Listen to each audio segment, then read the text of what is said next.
O ministro Alexandre de Moraes respondeu hoje à ofensiva do governo americano e também ao Congresso dos Estados Unidos contra ações do judiciário brasileiro. Abre aspas para ele. Pela soberania do Brasil, pela independência do poder judiciário e pela cidadania de todos os brasileiros e brasileiras, pois deixamos de ser colônia em 7 de setembro de 1822. E com coragem estamos construindo uma república independente e cada vez melhor, independente e democrática. E construindo com coragem, como sempre lembra a eminente ministra Carmen Lúcia citando Guimarães Rosa. O que a vida quer da gente é coragem, disse Alexandre de Moraes. Nesta semana, uma comissão da Câmara dos Estados Unidos aprovou um projeto para barrar Alexandre de Moraes no país, que se chama Sem Censores no Nosso Território. Além disso, a plataforma de vídeos Rumble e a Trump Media, grupo do presidente Trump, apresentaram na quarta-feira à Justiça Americana uma ação contra Moraes, acusando o ministro do Supremo de censura. A Justiça dos Estados Unidos rejeitou a ação. Hoje, aliás, o ministro Flávio Dino publicou uma mensagem que pode ser lida como uma mensagem de todo o Supremo em defesa de Alexandre de Moraes, que vai passar por um momento de pressão política muito grande, né, Leandro? E sabe o que me impressiona nessa história toda? É que a gente precisa entender que a rede social, a internet, a rede social em si, estou falando de todas as redes, né? Não só das que a gente mais usa, não é um campo sem lei, não é um território sem lei. Independentemente se elas estão no Brasil ou não, a sede das empresas, que geralmente não estão, o que elas fazem ali influencia nos nossos costumes, nas nossas leis, nas nossas, no nosso social, no nosso dia a dia. Então, o que elas fazem ali não é um território sem lei. Não pode ser feito no Brasil, mesmo que seja feito lá fora, que é o início dessa discussão toda, né? Depois lá do Alan dos Santos e tudo mais. Eles não podem, nada que for feito na rede social não pode descumprir o que manda a Constituição brasileira. Então, o que o Alexandre de Moraes fez foi barrar desinformação, fake news, que é publicada na rede social, e que contrapõe o que diz, o que manda, o que rege a Constituição brasileira. O que eu falei antes aqui no programa e que eu vou repetir agora, nada na política acontece por acaso. O que está acontecendo nos Estados Unidos é que o Trump está sofrendo uma influência muito grande dos donos das Big Techs, dos bilionários das Big Techs, por conta do dinheiro. Política e economia, você que é o cara da economia, as duas estão diretamente ligadas. Então, o que está acontecendo lá não é à toa que o Elon Musk, dentro de uma reunião do comitê da presidência, ele faz um discurso e é aplaudido. E ele não tem um cargo formal no governo. Então, o Trump está sofrendo influência direta, pressão direta dos donos das Big Techs, Meta, enfim, do próprio Musk e tudo mais. E ele precisa, de alguma maneira, reagir às ações que prejudicam as Big Techs. Então, aí, por conta disso, essa mobilização lá nos Estados Unidos contra o Alexandre de Moraes. Mas o que o Alexandre de Moraes está fazendo é o que manda a Constituição brasileira. Nada que acontece na rede social pode superior ou pode ser mais importante ou pode, de alguma maneira, quebrar o que rege a Constituição brasileira.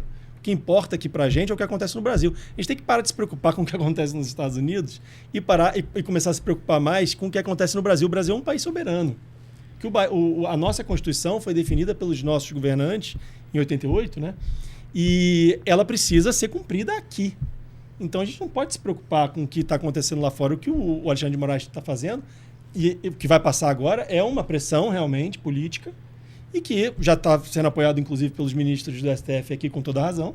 O Dino, por exemplo, vai sofrer uma pressão política, mas ele vai ter que superar isso, continuar fazendo o trabalho dele, mesmo por conta dessas pressões políticas. Agora já falaram que ele não vai poder fazer palestra nos Estados Unidos, né? Mas assim, ele pode fazer palestra em outros lugares. E o Dino fez até uma brincadeira, dizendo que se ele quiser visitar a Carolina, ele pode visitar a Carolina no Maranhão. Eu não conheço Carolina do Maranhão, mas ele fez uma alusão às Carolinas, né, do Sul e do Norte. Eu vim pegar exatamente esse trecho. Ele falou assim, ó, tenho certeza que ele permanecerá proferindo ótimas palestras, ele é Alexandre de Moraes, as palavras do Flávio Dino, em todo o território brasileiro, assim como nos países irmãos. E se quiser passar lindas férias, pode ir para Carolina, no Maranhão. Não vai sentir falta de outros lugares com o mesmo nome. Sim, e ele usa nessa decisão o artigo 4 da Constituição, que fala que autodeterminação dos povos, não intervenção, tá ali, igualdade entre os estados. O Brasil é soberano naquilo que ele faz. Sim. E se alguma Big Tech, alguma rede social estiver descumprindo a Constituição brasileira, ele tem todo o direito de barrar. Esse é o trabalho dele. Como ele é ministro da mais alta corte do país, o trabalho dele é esse, é isso que a gente espera dele. Se ele não fizer o trabalho dele como um juiz, um ministro da mais alta corte do país, ele não está fazendo o que a gente espera dele. Né? Ô Leandro, eu concordo com tudo que você falou, né? Como complemento, eu acho que há, né, pensando nos Estados Unidos e nessa relação que existe dos grandes empresários, dessas empresas de tecnologia, dessas redes sociais, uma força, uma via de duas mãos. Então há a influência deles em relação ao governo, mas também uma influência do governo em relação a essas empresas. Não só essas empresas de tecnologia, porque depois que o presidente Trump ganha mais uma vez, né, a eleição nos Estados Unidos, você vê diversas empresas dos mais diferentes segmentos lá nos Estados Unidos mudando várias políticas. Políticas de diversidade, políticas olhando para o meio ambiente, não só as tecnológicas, né? Se você olhar a primeira gestão do Trump e você olhar a postura do Mark Zuckerberg em relação ao Trump, é completamente diferente dessa nova gestão que está começando agora também, né? Então há uma mudança de postura interessante de alguns empresários lá nos Estados Unidos. O que nos toca aqui mais diretamente é a questão das empresas de tecnologia, né, das redes sociais. E quando um ministro da Suprema Corte assume o posto, ele faz um juramento diante da Constituição que é defender a soberania nacional, a nossa soberania nacional. Então... Não americana. Né? Não a americana e nem a de um outro país. Então, as empresas estrangeiras que querem operar no Brasil, elas precisam seguir as leis brasileiras.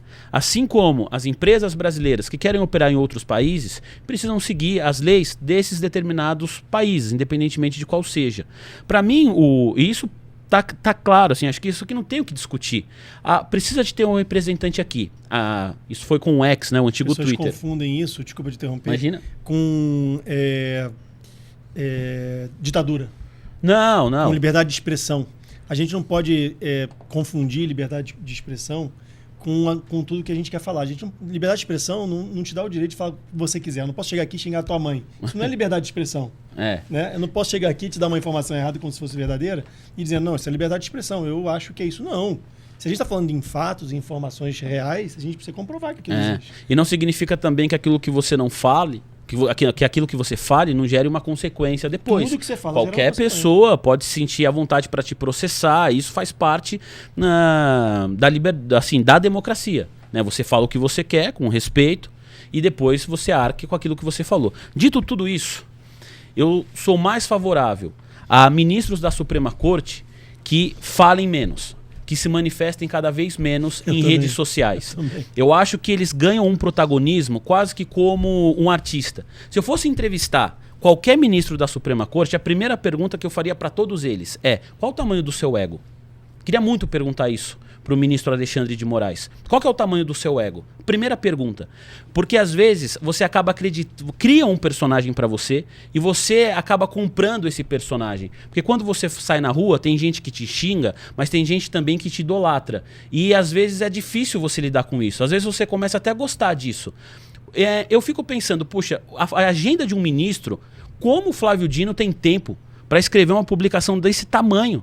Dia de semana, trabalho rolando. Ontem, o ministro Gilmar Mendes, ele escreveu também nas redes sociais uma despedida da Nízia Trindade, que era ministra da Saúde. O que o Gilmar Mendes tem a ver com isso? E se ele quer mostrar solidariedade à ministra, a melhor maneira é a rede social? Liga para ela. Liga para ela, fala com ela. Mas os nossos ministros aqui, eles gostam do holofote. Querem aparecer. E eu acho que juiz... Traduzindo, né? Principalmente o ministro da Suprema Corte tem que falar nos autos. É muito holofote, muito tempo gasto em rede social. E leva pro pessoal, né? Quando ele vai pra rede social em nome dele mesmo, né? Na própria rede pessoal dele, e faz um comentário, faz uma publicação e tal, ele tá levando pro pessoal, ele tá abrindo para que todo mundo possa comentar sobre aquilo que ele tá falando. Pois é. Né? Olá, aqui é o Rafael Colombo. Gostou do que acabou de assistir? Se inscreva no canal Cortes do Flow News para os melhores momentos. Quer acompanhar os nossos programas na íntegra? Então se inscreva no nosso canal oficial Flow News.